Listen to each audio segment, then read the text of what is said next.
এক একটা দিন আসে যেদিন কোনো কিছুই ঠিক হয় না।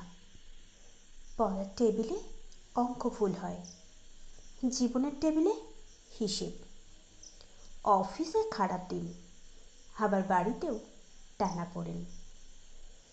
এমন একটা দিন আসে যেদিন কলম চলে না, তেল ধরা দেয় না, রান্নায় স্বাদ হয় না, ফোনের ওপারের বন্ধুর হাসির শব্দ স্তিমিত হয়ে যায়।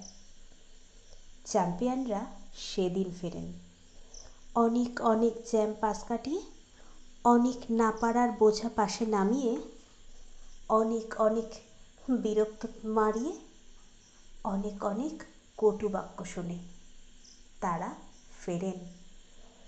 হয়তো পারবেন না জেনেও তারা কলমটা তোলেন, হয়তো কেঁপে যাবে জেনেও তারা ক্যামেরাটা তোলেন, হয়তো বিস্বাদ হবে জেনেও তারা মশলাটা আবার বাটেন, হয়তো রিং হয়ে থেমে যাবে জেনেও তারা ফোনটা আবার করেন।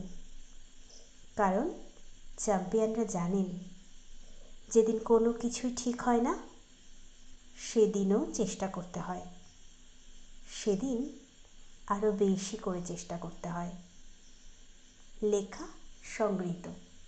কণ্ঠে আমি প্রিয়াঙ্কা। হেরে যাবেন না, লড়ে যান। নমস্কার।